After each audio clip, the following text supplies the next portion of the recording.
States of America and to invite him to address the Assembly.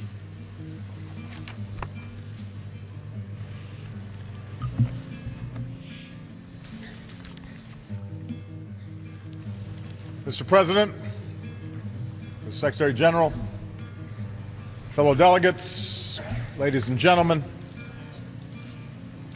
we come together at a crossroad between war and peace, between disorder and integration, between fear and hope.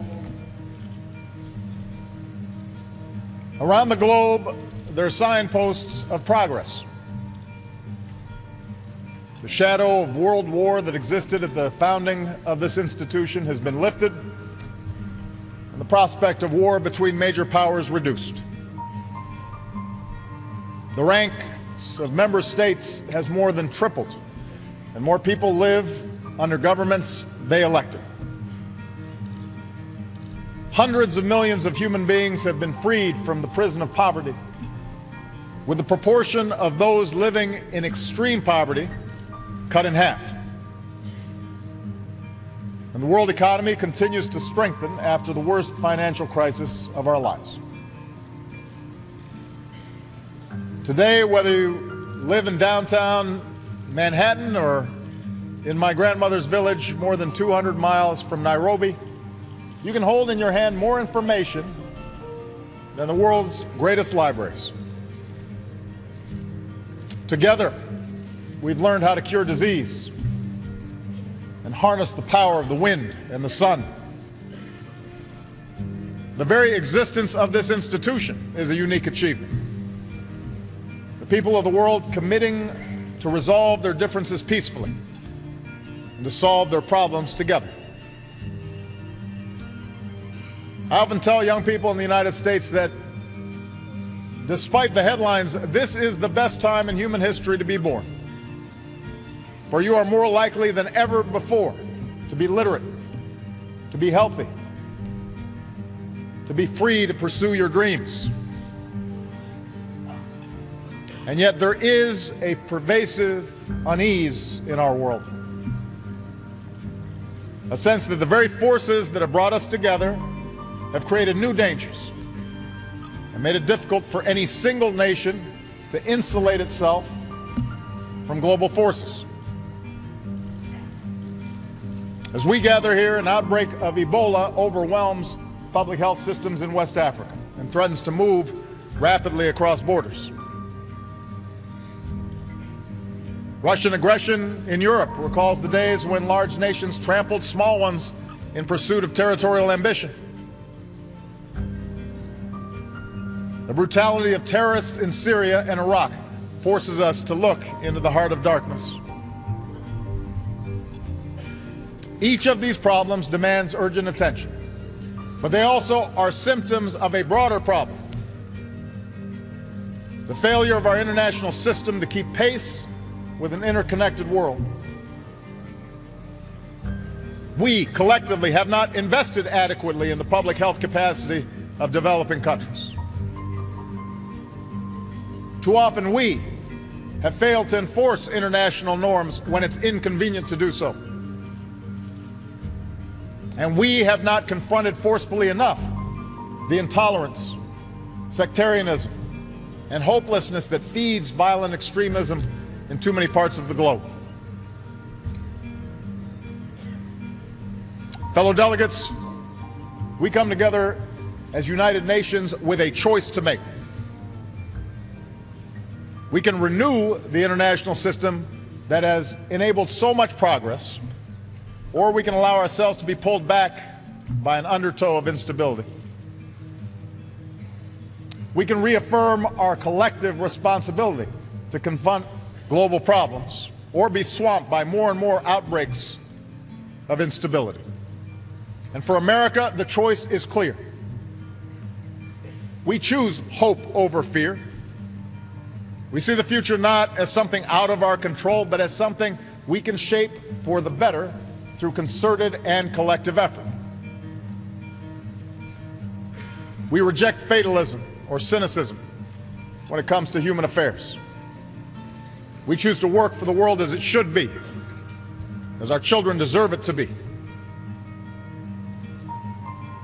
There's much that must be done to meet the test of this moment. But today I'd like to focus on two defining questions at the root of so many of our challenges.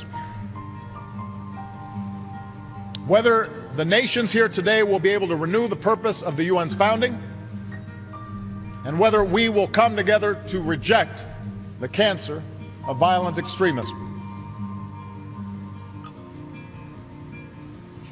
First, all of us, big nations and small, must meet our responsibility to observe and enforce international norms. We are here because others realize that we gain more from cooperation than conquest. 100 years ago, a world war claimed the lives of many millions, proving that with the terrible power of modern weaponry, the cause of empire ultimately leads to the graveyard. It would take another world war to roll back the forces of fascism, the notions of racial supremacy, and form this United Nations to ensure that no nation can subjugate its neighbors and claim their territory. Recently, Russia's actions in Ukraine challenge this post-war order. Here are the facts. After the people of Ukraine mobilized popular protests and calls for reform, their corrupt president fled. Against the will of the government in Kiev, Crimea was annexed. Russia poured arms into eastern Ukraine, fueling violent separatists, and a conflict that has killed thousands. When a civilian airliner was shot down from areas that these proxies controlled, they refused to allow access to the crash for days. When Ukraine started to reassert control over its territory, Russia gave up the pretense of merely supporting the separatists and moved troops across the border. This is a vision of the world in which might makes right. A world in which one nation's borders can be redrawn by another, and civilized people are not allowed to recover the remains of their loved ones because of the truth that might be revealed. America stands for something different. We believe that right makes might, that bigger nations should not be able to bully smaller ones, and that people should be able to choose their own future. And these are simple truths, but they must be defended. America and our allies will support the people of Ukraine as they develop their democracy and economy. We will reinforce our NATO allies and uphold our commitment to collective self-defense. We will impose a cost on Russia for aggression, and we will counter falsehoods with the truth. And we call upon others to join us on the right side of history. For while small gains can be won at the barrel of a gun, they will ultimately be turned back if enough voices support the freedom of nations and peoples to make their own decisions. Moreover, a different path is available. The path of diplomacy and peace and the ideals this institution is designed to uphold. The recent ceasefire agreement in Ukraine offers an opening to achieve those objectives. If Russia takes that path, a path that for stretches of the post-Cold War period resulted in prosperity for the Russian people, then we will lift our sanctions and welcome Russia's role in addressing common challenges.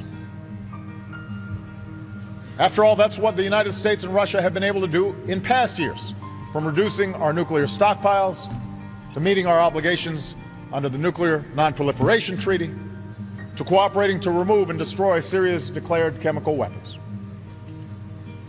And that's the kind of cooperation we are prepared to pursue again, if Russia changes course.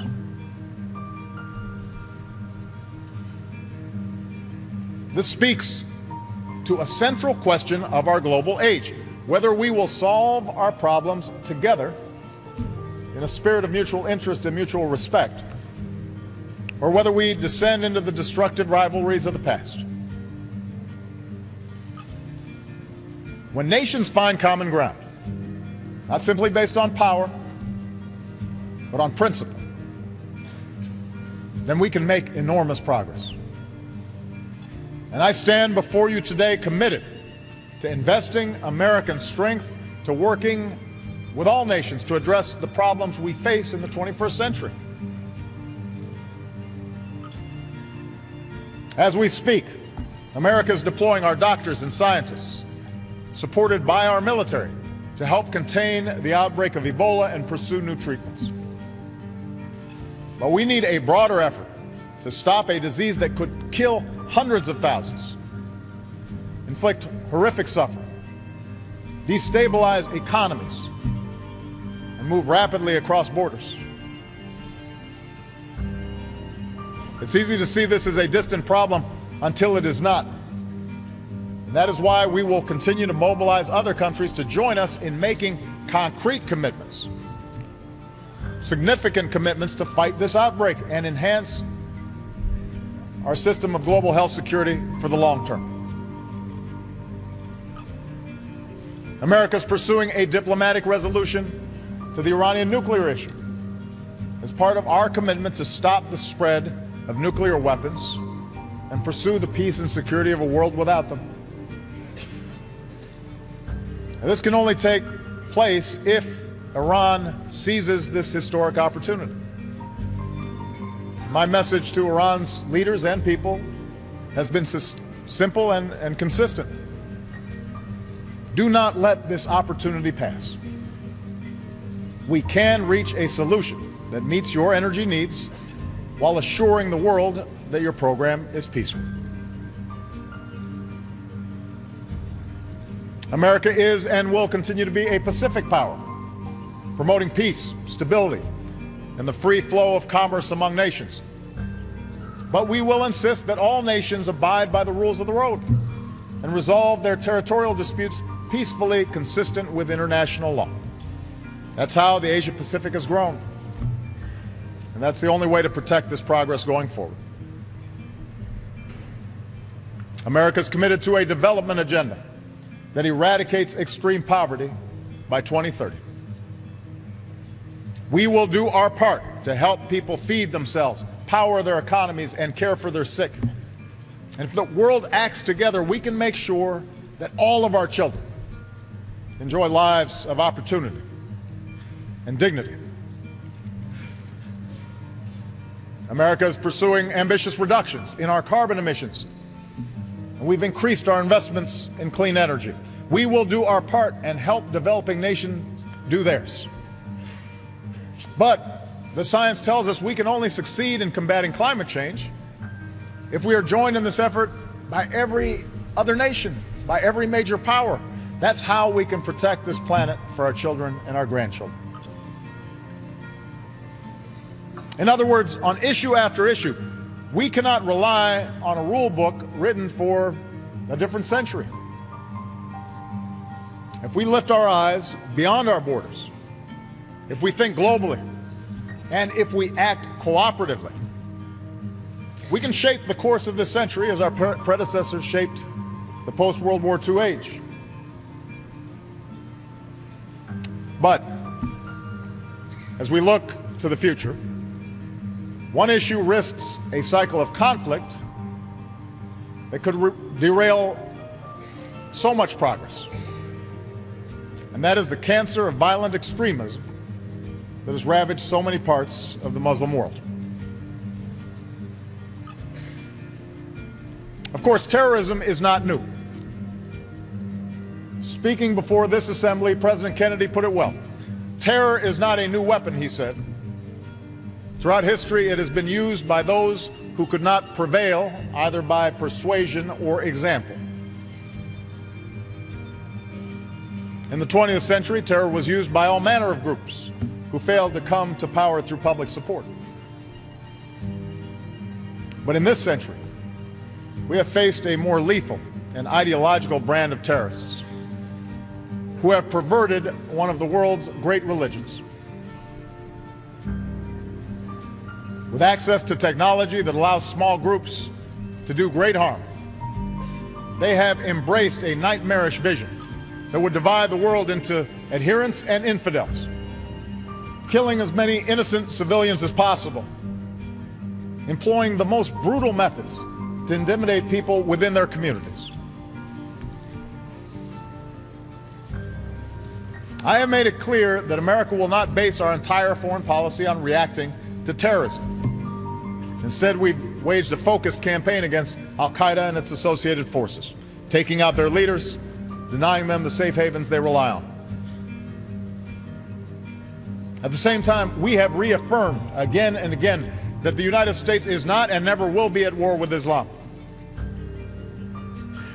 Islam teaches peace. Muslims the world over aspire to live with dignity and a sense of justice. And when it comes to America and Islam, there is no us and them, there is only us, because millions of Muslim Americans are part of the fabric of our country. So we reject any suggestion of a clash of civilizations. Belief in permanent religious war is the misguided refuge of extremists who cannot build or create anything, and therefore peddle only fanaticism and hate.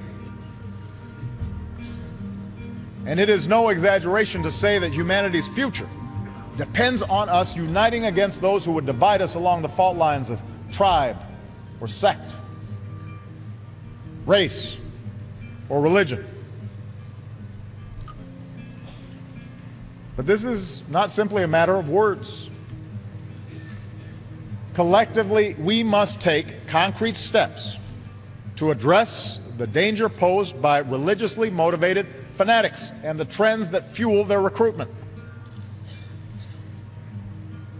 Moreover, this campaign against extremism goes beyond a narrow security challenge. For while we've degraded methodically core al-Qaeda and supported a transition to a sovereign Afghan government, extremist ideology has shifted to other places, particularly in the Middle East and North Africa, where a quarter of young people have no job, where food and water could grow scarce, where corruption is rampant, and sectarian conflicts have become increasingly hard to contain. As an international community, we must meet this challenge with a focus on 4 areas.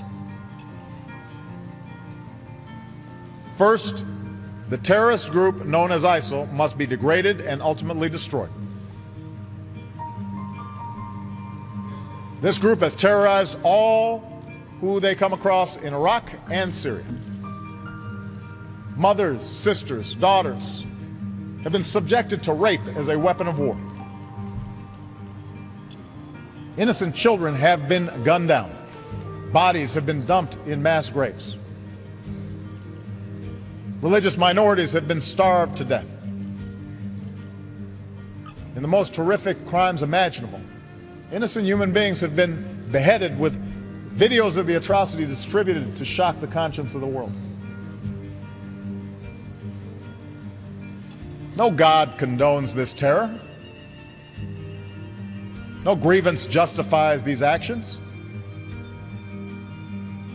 There can be no reasoning, no negotiation with this brand of evil. The only language understood by killers like this is the language of force. So the United States of America will work with a broad coalition to dismantle this network of death. In this effort, we do not act alone, nor do we intend to send U.S. troops to occupy foreign lands. Instead, we will support Iraqis and Syrians fighting to reclaim their communities. We will use our military might in a campaign of airstrikes to roll back ISIL. We will train and equip forces fighting against these terrorists on the ground. We will work to cut off their financing and to stop the flow of fighters into and out of the region. And already over 40 nations have offered to join this coalition. Today I ask the world to join in this effort. Those who have joined ISIL should leave the battlefield while they can. Those who continue to fight for a hateful cause will find they are increasingly alone. For we will not succumb to threats, and we will demonstrate that the future belongs to those who build, not those who destroy. So that's an immediate challenge, a first challenge that we must meet. The second,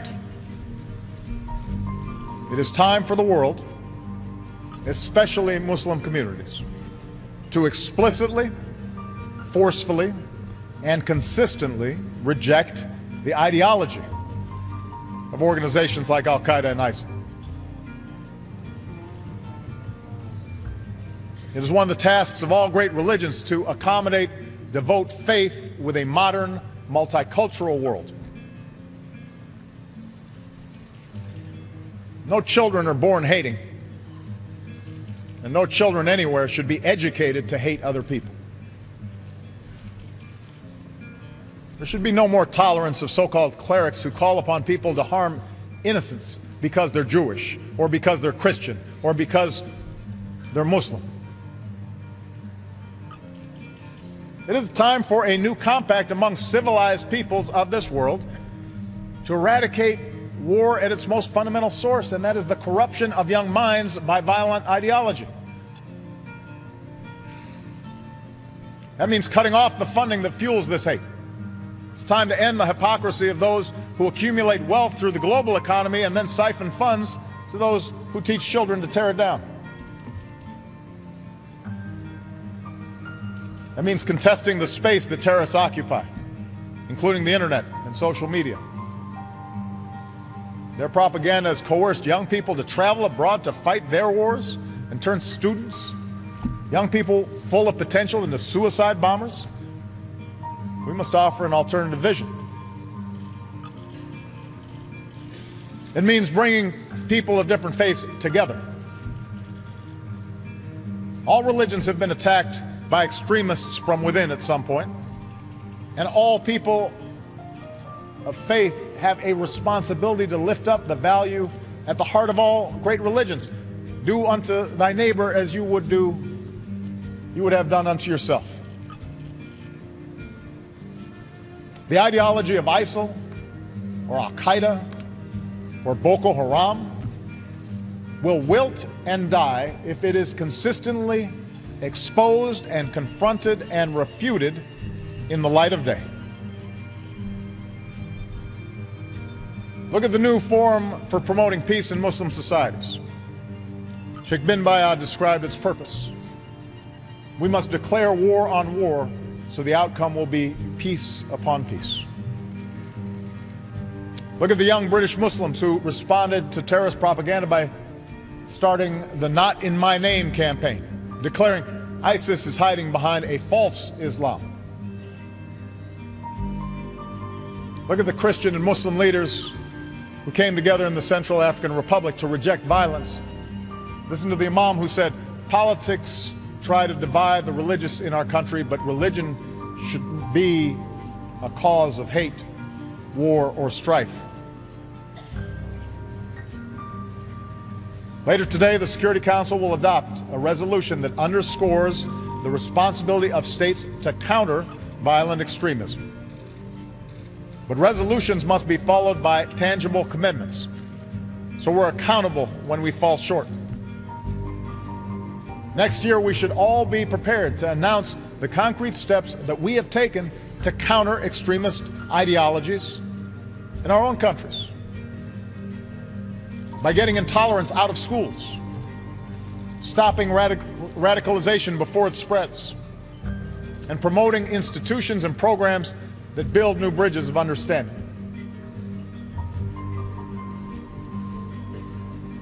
Third, we must address the cycle of conflict, especially sectarian conflict, that creates the conditions that terrorists prey upon. There's nothing new about wars within religions. Christianity endured centuries of vicious sectarian conflict.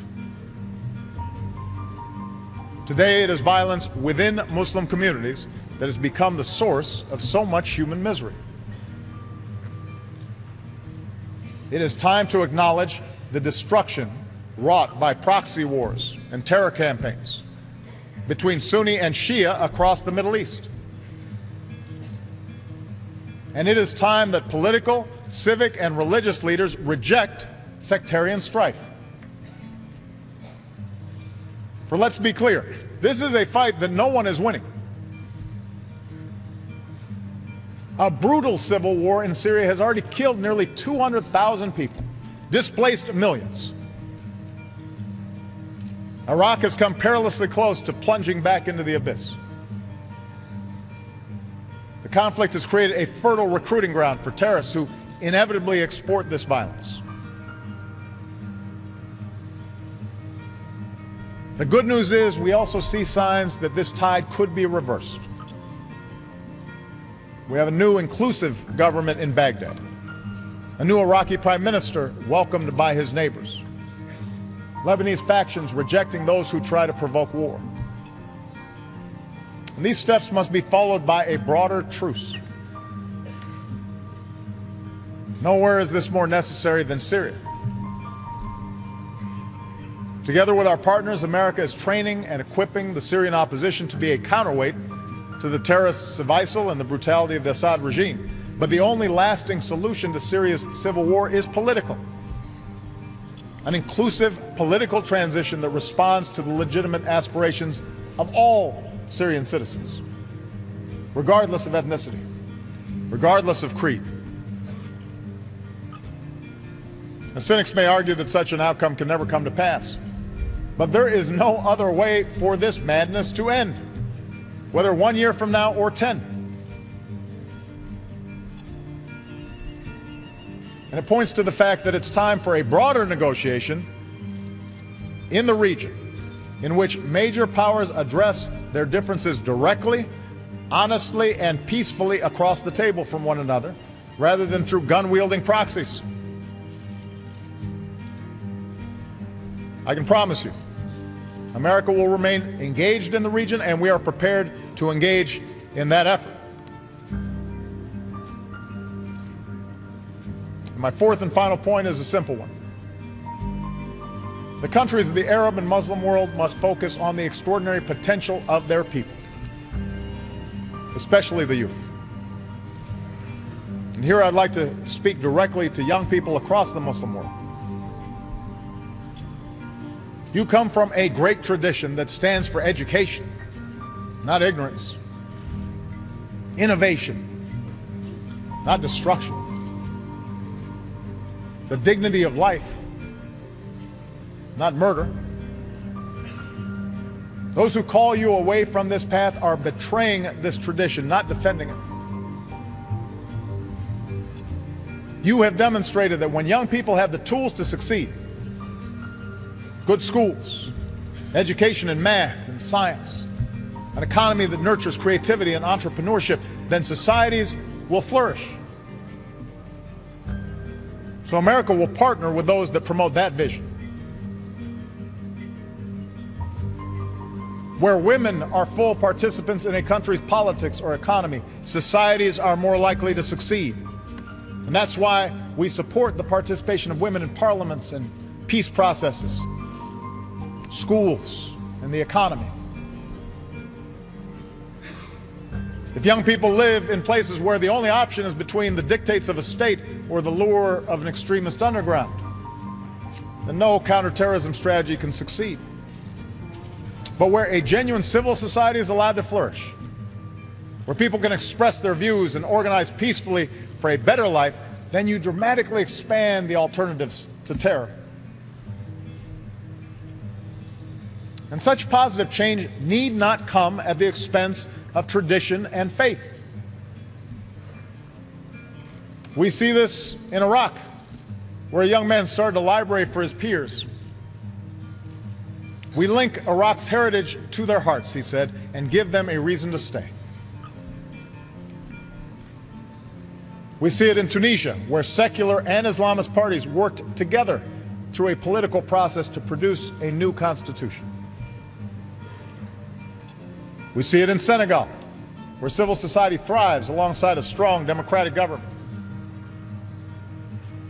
We see it in Malaysia, where vibrant entrepreneurship is propelling a former colony into the ranks of advanced economies. And we see it in Indonesia, where what began as a violent transition has evolved into a genuine democracy. Now, ultimately, the task of rejecting sectarianism and rejecting extremism is a generational task, and a task for the people of the Middle East themselves. No external power can bring about a transformation of hearts and minds. But America will be a respectful and constructive partner. We will neither tolerate terrorist safe havens nor act as an occupying power. We will take action against threats to our security and our allies while building an architecture of counterterrorism cooperation. We will increase efforts to lift up those who counter extremist ideologies and who seek to resolve sectarian conflict. And we will expand our programs to support entrepreneurship and civil society, education and youth, because ultimately these investments are the best antidote to violence. We recognize as well that leadership will be necessary to address the conflict between Palestinians and Israelis. As bleak as the landscape appears, America will not give up on the pursuit of peace. Understand, the situation in Iraq and Syria and Libya should cure anybody of the illusion that the Arab-Israeli conflict is the main source of problems in the region. For far too long, that's been used as an excuse to distract people from problems at home. The violence engulfing the region today has made too many Israelis ready to abandon the hard work of peace. And that's something worthy of reflection within Israel. Because let's be clear, the status quo in the West Bank and Gaza is not sustainable. We cannot afford to turn away from this effort. Not when rockets are fired at innocent Israelis or the lives of so many Palestinian children are taken from us in Gaza. So long as I am president, we will stand up for the principle that Israelis, Palestinians, the region, and the world will be more just and more safe with two states living side by side in peace and security. So this is what America is prepared to do. Taking action against immediate threats while pursuing a world in which the need for such action is diminished. The United States will never shy away from defending our interests, but we will also not shy away from the promise of this institution and its universal Declaration of Human Rights. The notion that peace is not merely the absence of war, but the presence of a better life. I realize that America's critics will be quick to point out that at times we too have failed to live up to our ideals, that America has plenty of problems within its own borders. This is true. In a summer marked by instability in the Middle East and Eastern Europe, I know the world also took notice of the small American city of Ferguson, Missouri, where a young man was killed and a community was divided.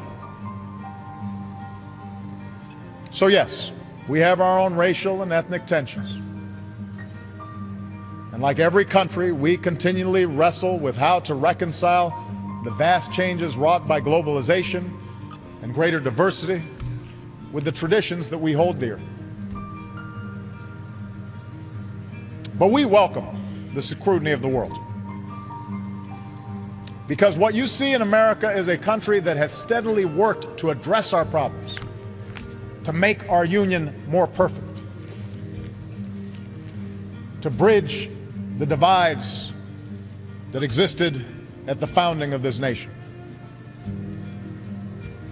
America is not the same as it was 100 years ago, or 50 years ago, or even a decade ago, because we fight for our ideas, and we are willing to criticize ourselves when we fall short, because we hold our leaders accountable and insist on a free press and independent judiciary,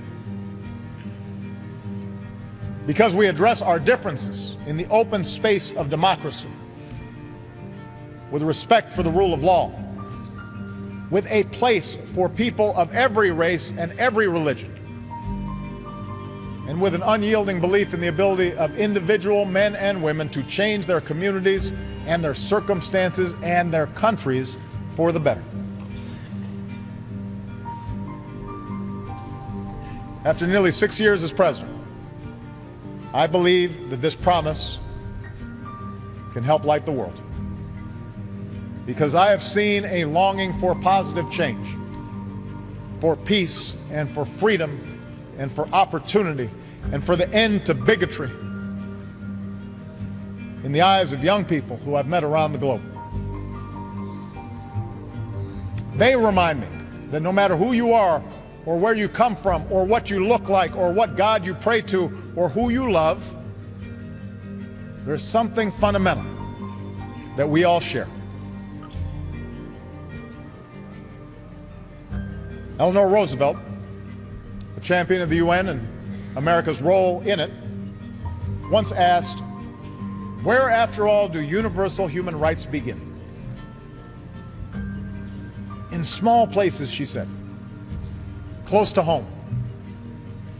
So close and so small that they cannot be seen on any maps of the world, yet they are the world of the individual person. The neighborhood he lives in, the school or college he attends, the factory, farm, or office where he works. Around the world, young people are moving forward, hungry for a better world. Around the world, in small places, they are overcoming hatred and bigotry and sectarianism. And they're learning to respect each other despite differences.